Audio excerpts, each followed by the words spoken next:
Bonjour et bienvenue. Dans Genèse 24, versets 2 à 4, nous lisons ceci.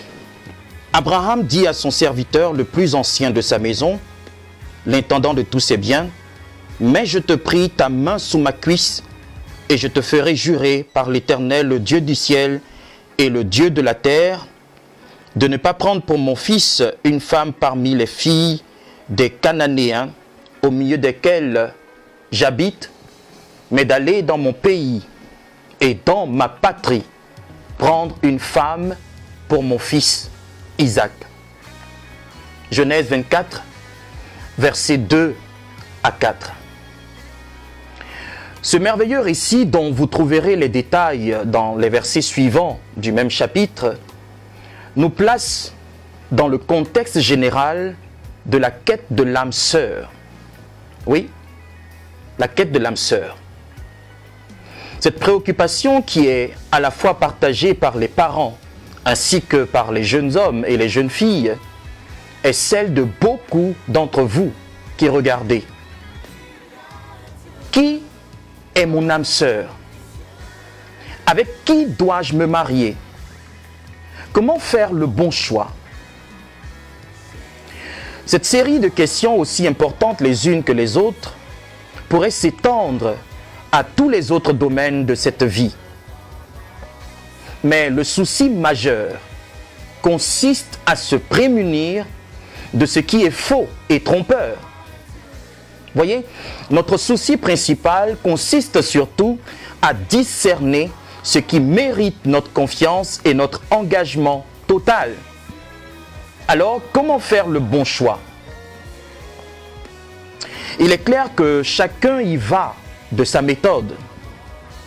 Certains, après même avoir vécu plusieurs moments avec une compagne ou un compagnon, sont encore à se demander s'il ou elle est son âme sœur. Plusieurs se sont déjà engagés dans des ruptures secrètes.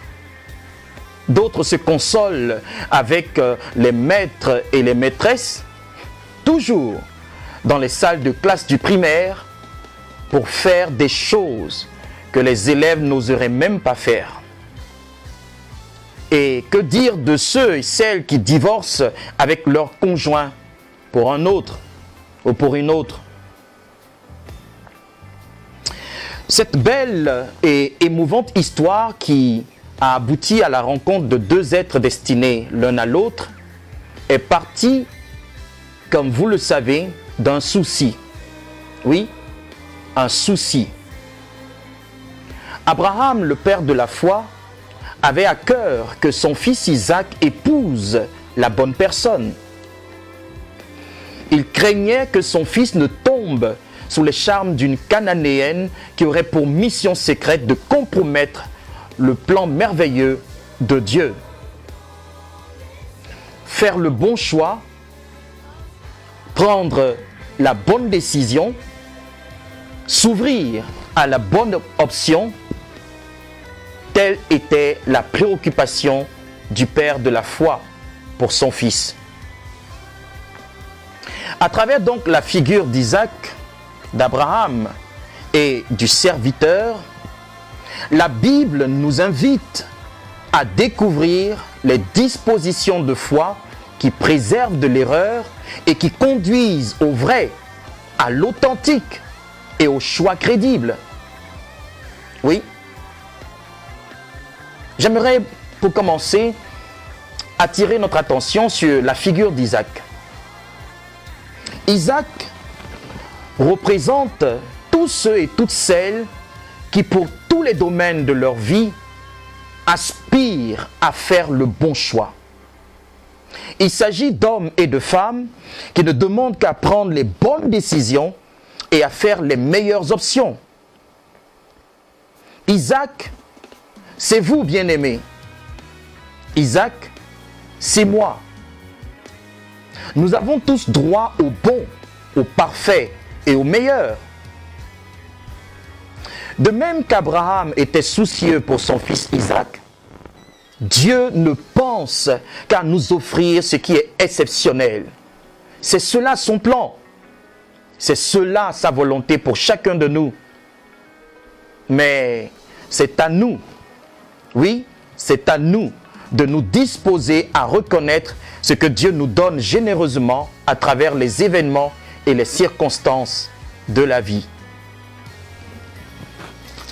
La figure d'Isaac nous donne l'occasion de parler de la nature de celui qui est appelé à faire le bon choix. Car vous pouvez être d'avis avec moi que la nature d'une chose choisie est fonction de la nature de celui ou de celle qui choisit. La qualité d'une chose sélectionnée dépend absolument de la qualité de celui ou celle qui sélectionne. Il faut donc nécessairement que celui ou celle qui désire faire le bon choix ait un certain nombre de qualités et de réflexes. Par exemple, si vous ignorez tout de la peinture, vous aurez naturellement du mal à faire le bon choix pour l'achat d'un tableau, n'est-ce pas? Et il en sera de même pour tous les autres domaines de votre vie. Mais au-delà des questions de qualité, de savoir ou de technique pour faire le bon choix, la Bible met l'accent sur la nature corrompue de l'homme.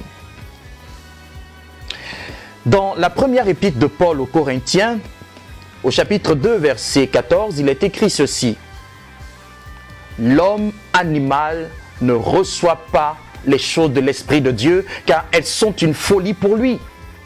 Et il ne peut les connaître parce que c'est spirituellement qu'on en juge. » Les propos de Paul, qui ont été inspirés par Dieu, attestent de l'incapacité de l'homme naturel à faire les choix qui ouvrent la porte aux choses excellentes que Dieu lui destine. Oui, bien que Dieu leur envoie ce qui est bon et parfait, les hommes naturels sont dans l'incapacité de les apprécier et même de les recevoir. Pourquoi? Eh bien, parce que tout ceci est une folie pour eux. Mais l'homme animal n'est pas le seul concerné par cette maladresse et par cette inconscience. Il y a aussi l'homme charnel que Paul mentionne en 1 Corinthiens chapitre 3, les versets 1 et 2. Paul dit: « Pour moi, frères, ce n'est pas comme à des hommes spirituels que j'ai pu vous parler, mais comme à des hommes charnels, comme à des enfants en Christ. Je vous ai donné du lait, non de la nourriture solide, car vous ne pouviez pas la supporter, et vous ne le pouvez pas même à présent, parce que vous êtes encore charnels. »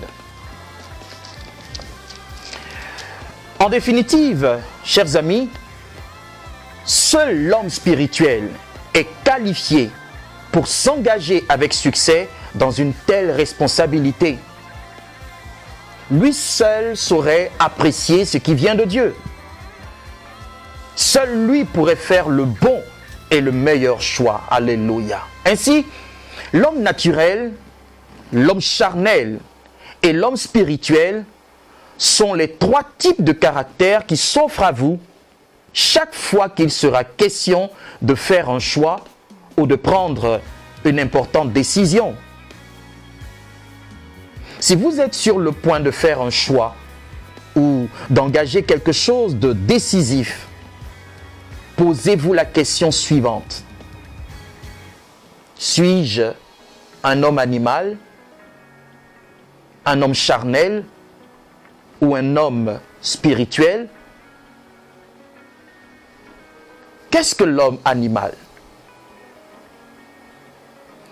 L'homme animal, c'est l'homme qui marche selon ses sens naturels. Il s'agit de ceux et celles dont la vie, dont les décisions, dont les choix et la direction de vie sont dictés par leur sens. Ils sont appelés hommes animal parce que leur comportement n'est pas loin de celui d'un animal. Et selon qu'on le découvre en Romains chapitre 3 verset 23, il est écrit que cet homme est privé de la gloire de Dieu. Je vous invite à lire Romains chapitre 1 verset 18 à 32 pour en savoir davantage. Romains 1 verset 18 à 32. Qu'est-ce que l'homme charnel? L'homme charnel est une personne qui a accepté Christ dans son cœur, bien sûr, mais qui est incapable de comprendre, d'assumer et de supporter ce qui est solide. Bien qu'ayant accepté Jésus comme Seigneur et Sauveur, cette catégorie de personnes dirige encore sa vie selon ses désirs charnels. Sa volonté ne s'est pas encore pliée aux paroles de Dieu et à la volonté du Seigneur.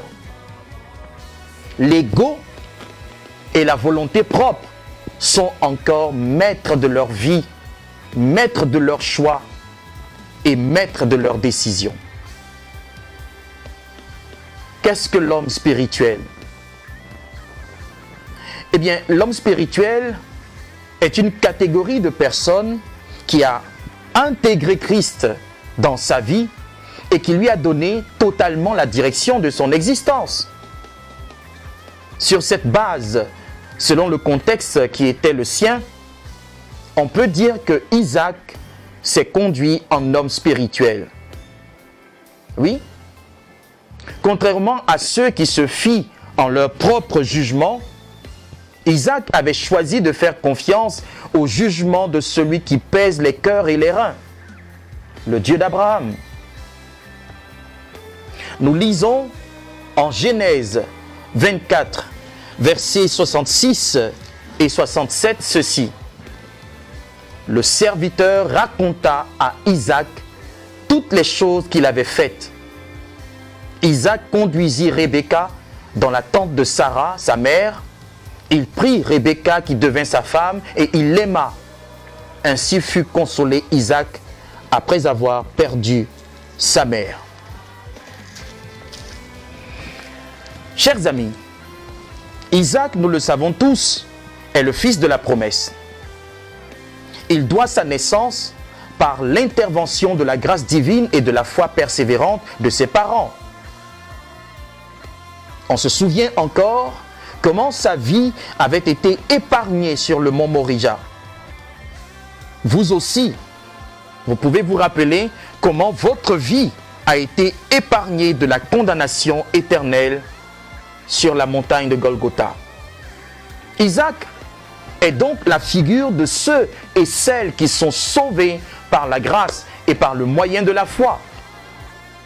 Il est la figure de ceux et celles qui marchent par l'esprit et refusent d'agir selon les désirs et les options de la chair. Isaac, c'est tous ceux et toutes celles qui ont choisi de mettre une confiance absolue en Dieu et en sa parole. Car voyez-vous, choisir Dieu, c'est choisir ce qui est durable et stable. Choisir Dieu, c'est faire l'option de ce qui est vrai, de ce qui est authentique. Choisir Dieu, c'est se décider pour ce qui est excellent et parfait. Isaac avait fait l'option d'abandonner le choix de sa compagne aux mains d'Abraham, son père, dont la figure désigne la ferme confiance en l'Éternel. La Bible déclare en Genèse 24, versets 66 et 67, que le serviteur raconta à Isaac toutes les choses qu'il avait faites. Isaac conduisit Rebecca dans la tente de Sarah, sa mère. Il prit Rebecca, qui devint sa femme, et il l'aima. Ainsi fut consolé Isaac après avoir perdu sa mère. Bien-aimés, comme vous pouvez le voir, il est urgent que nous nous laissions transformer par Dieu au plus profond de nous. Le Seigneur est toujours disposé à nous offrir ce qui est bon et parfait. Le diable, quant à lui, on le sait, ne se lassera jamais dans ses tentatives pour nous corrompre et pour nous mettre sur le mauvais chemin. Que vous le voulez, que vous ne le voulez pas, vous aurez toujours affaire avec le vrai ou le faux, avec le bon ou le mauvais, avec le juste ou l'injuste. Mais la vraie question qui se pose, le vrai défi qu'il faudra relever consiste à savoir comment nous comptons agir devant cette multitude de choix. Allons-nous agir en homme animal ou en homme charnel, ou comptons-nous agir en homme spirituel? Si vous décidez de vivre selon l'homme animal, l'homme naturel, vous n'aurez d'autre choix que d'être attiré par ce qui est animal et naturel. Si vous décidez de vivre selon l'homme charnel, eh bien, vous deviendrez prisonnier des passions de la chair et des options qui conduisent à la ruine éternelle. Mais, gloire soit rendue à Dieu, si vous décidez de vivre en homme spirituel, vous connaîtrez le bonheur et la consolation comme Isaac. Oui, il a été consolé après avoir trouvé Rebecca. Merci d'avoir suivi. Merci de vos commentaires et de vos contributions. Et n'oubliez pas de partager et de vous abonner. Demeurez dans le shalom miracle de Dieu. Et par la grâce de Dieu, retrouvons-nous demain pour la dernière vidéo de la semaine. Shalom chez vous.